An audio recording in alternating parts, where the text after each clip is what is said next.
Hello, good day. For today's lesson, we are going to discuss the learner-centered psychological principles.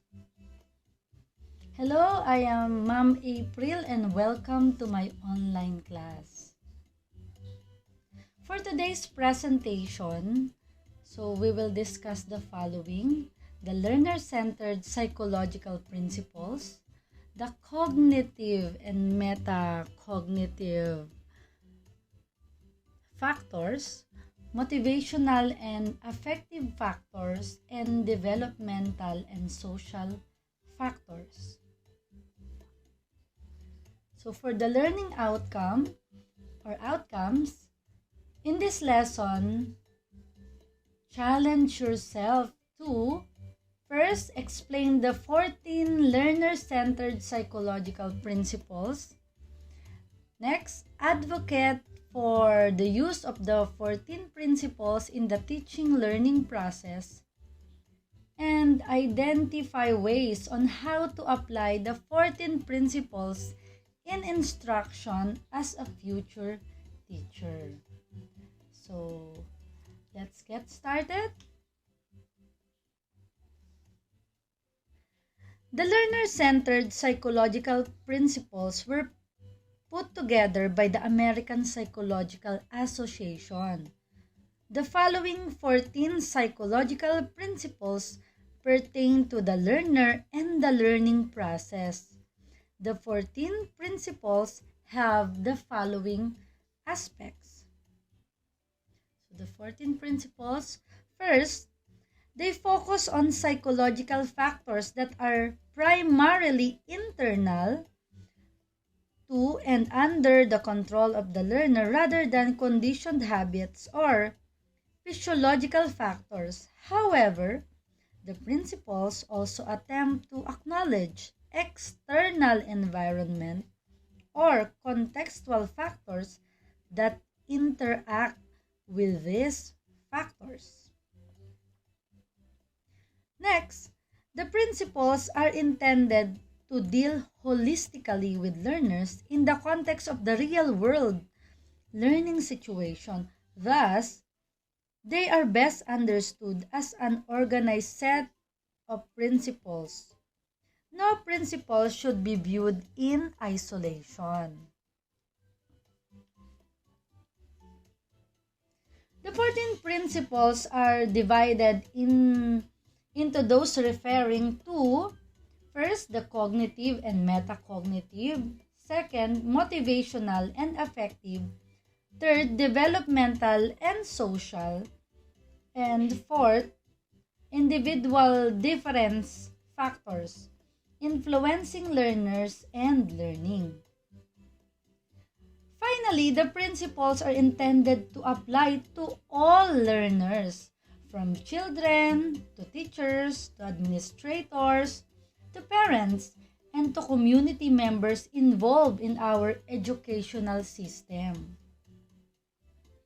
So let's discuss them, or the factors, one by one.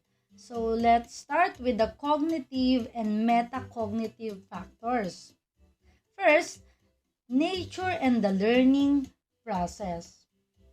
So there are different types of learning processes. For example, habit formation in motor learning, and learning that involves the generation of knowledge, or cognitive skills and learning strategies.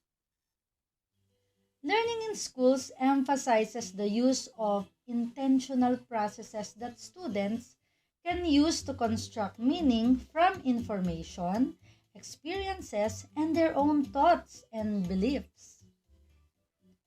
Successful learners are active, goal-oriented or goal-directed, self-regulating, and assume personal responsibility for contributing to their own learning. Next, goals of the learning process. The strategic nature of learning requires students to be goal-directed, to construct useful representations of knowledge, and to acquire the thinking and learning strategies necessary to continued learning success across the lifespan, students must generate and pursue personally relevant goals. Initially, students' short-term goals and learning may be sketchy in any area. But over time, their understanding can be refined by filling gaps, resolving inconsistencies, and deepening their understanding of the subject matter so that they can reach longer-term goals. And educators can assist learners in creating meaningful learning goals that are consistent with both personal and educational aspirations and interests. Next, construction of knowledge. Knowledge widens and deepens as students continue to build links between new information and experiences and their existing knowledge base.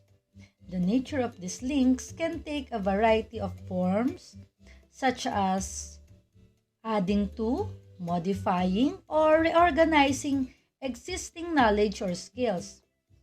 How these links are made or developed may be vary in different subject areas and among students with varying talents, interests, and abilities. However, unless new knowledge become integrated with the learner's prior knowledge and understanding, this new knowledge remains isolated, cannot be used most effectively in new tasks, and does not transfer readily to new situations.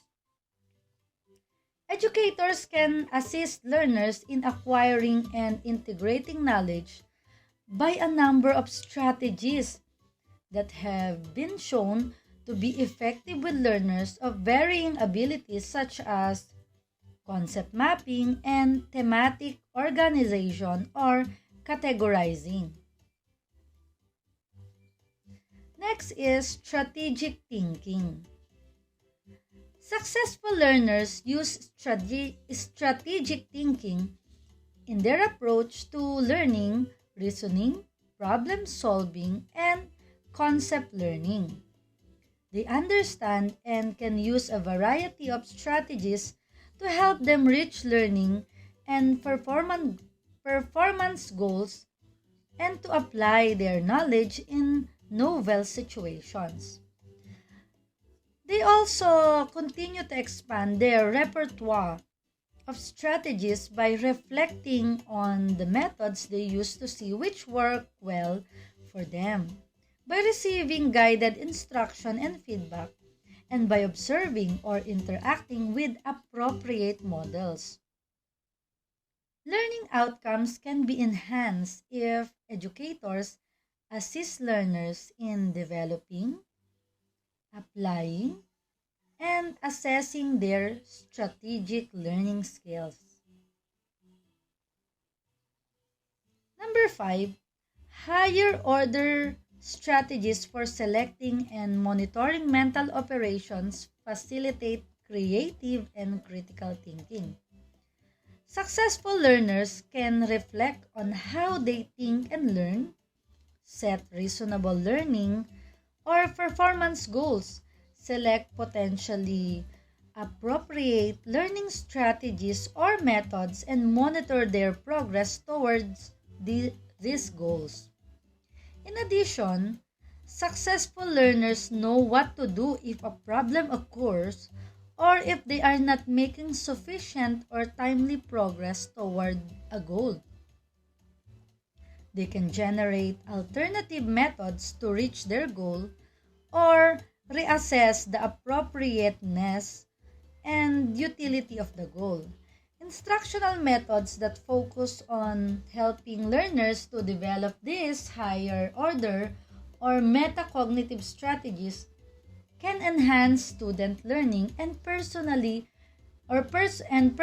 responsibility for learning. And the last for these factors, for the cognitive and metacognitive factors, Number 6 is context of learning. Learning does not occur in a vacuum. Teachers play a major interactive role with both learner and the learning environment. Cultural or group influences on students can impact many educationally relevant variables such as motivation, orientation, or orientation toward learning, and the ways of thinking.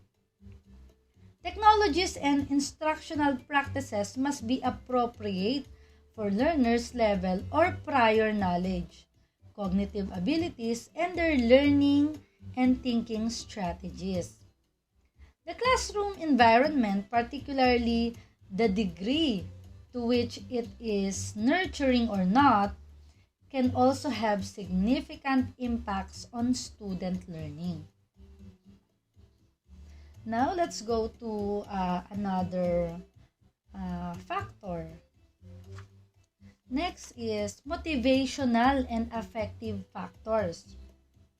So, number 7, motivational and emotional influences on learning. The rich internal world of thoughts, beliefs, goals, and expectations for success or failure can enhance or interfere with the learner's quality of thinking and information processing.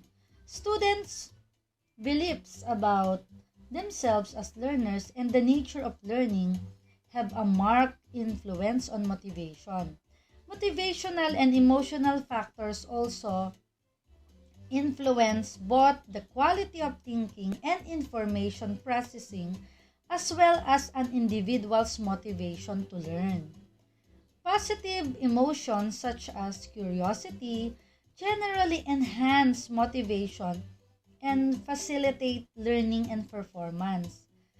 Mild anxiety can also enhance learning and performance by focusing the learner's attention on a particular task. However, intense negative emotions like It's anxiety, 22 hours. panic, rage, or insecurity, and related thoughts about worrying about competence, ruminating about failure, or fearing about punishments, ridicule, or stigmatizing labels generally detract from motivation, interfere with learning, and contribute to low performance. Next is intrinsic motivation to learn. Curiosity, flexible and insightful thinking, and creativity are major indicators of the learner's intrinsic motivation to learn, which is in the large part a function of meeting basic needs to be competent and to exercise personal control. Intrinsic motivation is facilitated on tasks that learners perceive as interesting and personally relevant and meaningful, appropriate in complexity and difficult to the learner's abilities, and on which they believe they can succeed. Intrinsic motivation is also facilitated on tasks that are comparable to the real world situation and meet needs for choice and control. Educators can encourage the support learners' natural curiosity and motivation to learn by attending to individual differences in learners' perceptions of optimal novelty and difficulty, relevance, and personal choice and control. Effects of motivation on effort. Effort is another major indicator of motivation to learn. The acquisition of complex knowledge and skills demands the investment of considerable learner energy and strategic effort. along with persistence over time. So educators need to be concerned with facilitating motivation by strategies that enhance learner effort and commitment to learning and to achieving high standards of comprehension and understanding. Effective strategies include purposeful learning activities guided by practices that enhance positive emotions and intrinsic motivation to learn, and methods that increase learners' perception that a task is interesting and personally relevant.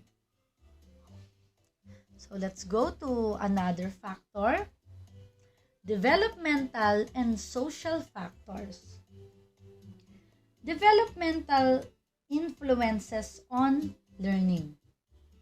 Individuals learn best when material is appropriate to their developmental level and is presented in an enjoyable and interesting way. Because individual development varies across intellectual, social, emotional, and physical domains, achievement in different instructional domains may also vary. Overemphasis on one type of developmental readiness, such as reading readiness, for example, may preclude learners from demonstrating that they are more capable in other areas of performance. The cognitive, emotional, and social development of individual learners and how they interpret life experiences are affected by prior schooling, home, culture, and community factors. Early and continuing parental involvement in schooling and the quality of language interactions and two-way communications between adults and children can influence these developmental areas. Awareness and understanding of developmental differences among children with or without emotional, physical, or intellectual abilities can facilitate the creation of optimal learning contexts. Next, social influences on learning. Learning can be enhanced when learner has an opportunity to interact and to collaborate with others on instructional tasks. Learning settings that allow for social interaction and that respect diversity, encourage flexible thinking and social competence. In interactive and collaborative instructional contexts, individuals have an opportunity for perspective taking and reflective thinking that may lead to higher levels of cognitive, social, and moral development as well as self-esteem. Quality personal relationships that provide stability, trust, and caring can increase learners' sense of belonging, self-respect, and self-acceptance and provide a positive climate for learning. Family influences positive interpersonal support and instruction in self-motivation strategies can offset factors that interfere with optimal learning, such as negative beliefs about competence in a particular subject, high levels of test anxiety, negative sex role expectations, and undue pressure to perform well. Positive learning climates can also help to establish the context for healthier levels of thinking, feeling, and behaving. Such contexts help learners to feel safe to share ideas, actively participate in learning process, and create a learning community.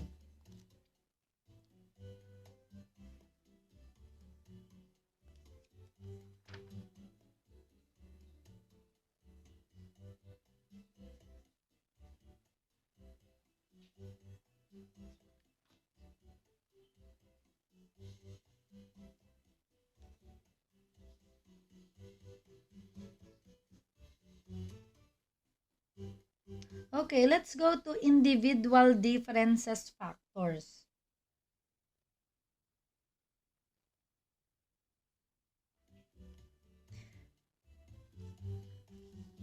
So, number 12, individual differences in learning. Individuals are born with and develop their own capabilities and talents. In addition, through learning and social acculturation, they have acquired their own preferences for how they like to learn and pace at which they learn. However, these preferences are not always useful in helping learners reach their learning goals. Educators need to help students examine their learning preferences and expand or modify them if necessary. The interaction between learner differences and curricular and environmental conditions is another key factor affecting learning outcomes. Educators need to be sensitive to individual differences in general. They also need to attend the learner perceptions of the degree to which these differences are acceptable and adapted to by varying instructional methods and materials. Next, learning and diversity. Learning is most effective when differences in learners' linguistic, cultural, and social backgrounds are taken into account. Same basic principles of learning, motivation, and effective instruction apply to all learners. However, language, ethnicity, race, beliefs, and socio-economic status all can influence learning. Careful attention to these factors in the instructional setting enhances the possibilities for designing and implementing appropriate learning environments. When learners perceive that their individual differences in abilities, backgrounds, cultures, and experiences are valued, respected, and accommodated in learning tasks and contexts, level of motivation and achievement are enhanced. So the standards and assessment. Assessment provides important information to both the learner and teacher at all stages of the learning process. Effective learning takes place when learners feel challenged to work towards appropriately high goals. Therefore, appraisal of the learner's cognitive strengths and weaknesses, as well as current knowledge and skills, is important for the selection of instructional materials of an optimal degree of difficulties. Ongoing assessment of the learner's understanding of the curricular material can provide valuable feedback to both learners and teachers about progress towards the learning goals. However, standardized assessment of learning progress and outcomes assessment provides one type of information about achievement levels both within and across individuals that can inform various types of programmatic decisions. Performance assessments can provide their sources of information about the attainment of learning outcomes. And self-assessment or self-assessments of learning progress can also improve students' self-appraisal skills and enhance motivation and self-directed learning. So the summary of the 14 principles and distill them into 5 areas. So first, the knowledge base. Once existing knowledge serves as the foundation of all future learning. The learner's previous knowledge will influence new learning, specifically on how he represents new information, makes association, and filters new experiences. Number 2, strategic processing and control. Learners can develop skills to reflect and regulate their thoughts and behaviors in order to learn more effectively, or yung metacognition. Number 3, motivation and affect. Factors such as intrinsic motivation or from within, reasons for wanting to learn, personal goals, and enjoyment of learning tasks all have a crucial role in the learning process. Number 4, development and individual differences. Learning is a unique journey for each person because each learner has his own unique combination of genetic and environmental factors that influence him. And the last, the situation or context. Learning happens in context of a society as well as within an individual. So this is our reference book, so the Child and Adolescent Learning and Learning Principles. So thank you for watching, and ganbate kudasai, or always do your best.